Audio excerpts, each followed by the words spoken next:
Some of you love sleep more than you love success. And I'm here to tell you today, if you're going to be successful, you've got to be willing to give up sleep. You got to be willing to work off for 3 hours of sleep, 2 hours. If you really want to be successful, some days you're going to have to stay up 3 days in a row.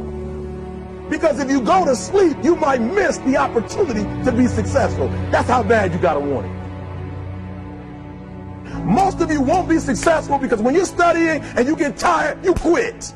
And I'm here to tell you today, if you got somebody came to my office the other day crying, I said, look, don't cry to give up, cry to keep going. Don't cry to quit. You already in pain, you already hurt, get a reward from it. Don't go to sleep until you succeed. Or we must begin to look at what are the things that we can do that would put us on some firm footing in life, that will enable us to do some things and use some powers that we have, that many of us go through life never ever discovering that we have those things going for us. And part of that, I believe, is knowing what it is your life worth. What is it that gives your life a sense of meaning and purpose? Because once you find that, it puts you in your power place. See, if you know what your life work is, I encourage you to start working on it. If you can't do it all at one time, do just a little bit of it. And if you don't know what it is that you showed up to do, if you don't know why you're here, I encourage you to find out what your purpose is here. What is the meaning of your life? And I say to you that if you begin to take a conscious effort to find out what it is that you're supposed to do, I say that it can literally save your life. I said that it can literally save your life. See, when you're going someplace and you already know how much you're going to make, you already know how far you can go, you're in a dead-end position. It erodes your self-esteem. It lowers your sense of yourself. It creates an inner turmoil. It creates an emptiness in you. So I say that your life is worth finding what it is that you're supposed to do. Do find out what your work is and hold on to it and don't let your dream go. Don't let it go. See, and here's something else I want you to begin to look at. Why is it that most people don't pursue their dreams or don't do better than what they're doing if they're capable of doing it? I think that many of us don't go the next step because we don't know what to do yet. And I say that the reason that we don't even explore the possibility of what to do is because subconsciously we don't believe that it can happen for us and we don't believe that we deserve it. So here's what I'm suggesting. How much time do you spend working on you? How much time do you spend every day working on your dream? In the last 90 days, how many books have you read? In the last year, what new skill or knowledge have you acquired? What kind of investment have you made in you? So I'm saying that as you begin to look at where you want to go, if you want to make it today, and things are changing so fast you have to literally run to stand still, I'm saying that you've got to make some conscious effort to begin to work to develop you. Here's something else. Most people are not living their dreams because of fear, ladies and gentlemen. Fear, limited vision, and lack of self-esteem is what keep most people doing things they don't want to do. The same reason that people stay in relationships where they're abused or they're unhappy or it's unfulfilling. They can't see themselves beyond that relationship. They can't see themselves enjoying life without that person. They think that this is all that they can do. The same reason that people get stuck at a certain level in life. They can't see things being better for them. And they think that this is it and this is all they deserve. This is all they've ever seen.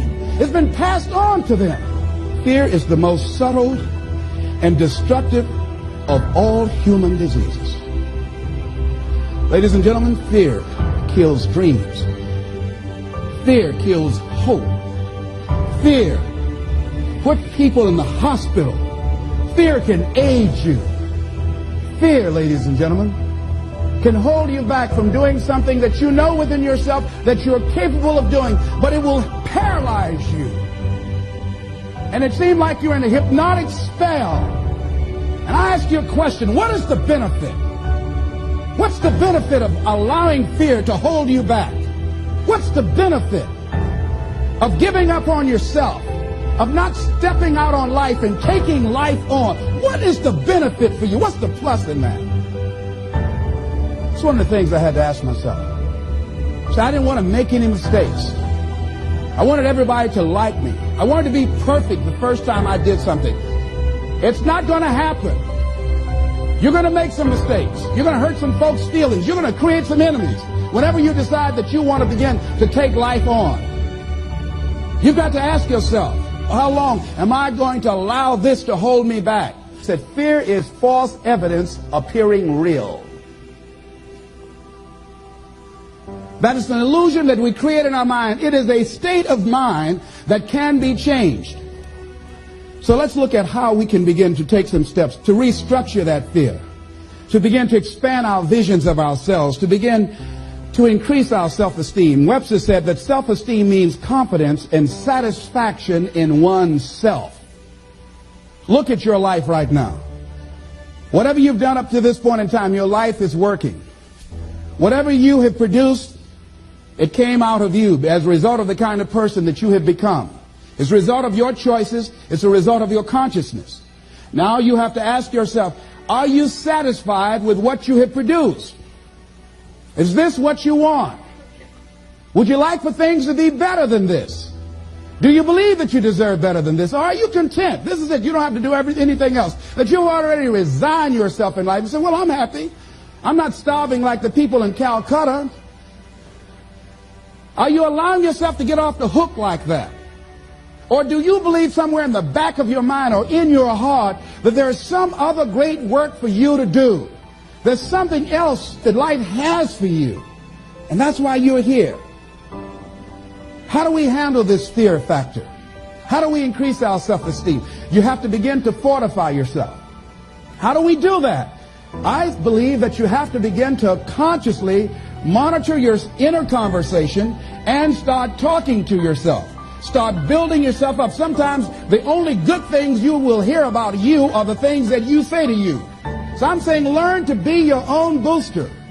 Start building yourself up. Start encouraging yourself. Start saying, I can do this. I can make this happen. It's a natural inclination for us to put ourselves down. See, we are born negative, I think, in a negative consciousness because we live in a negative world.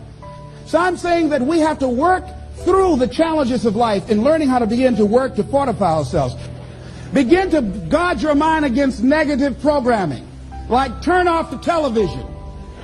So you've got to guard the kinds of things that you put in your mind. See, if you don't program your mind will be programmed because human beings are goal-oriented. That's why we die of broken hearts early. That's why we're running through life to early grave. Most of us go through life running scared. So we created this in our minds, false evidence appearing real. We made it real in our minds. There's nothing to fear but fear itself. That's the destructive monster. So turn off things that can contribute to your fear. Turn a deaf ear to people that all they can do is talk about how negative things are because they have bought into the consciousness of the world.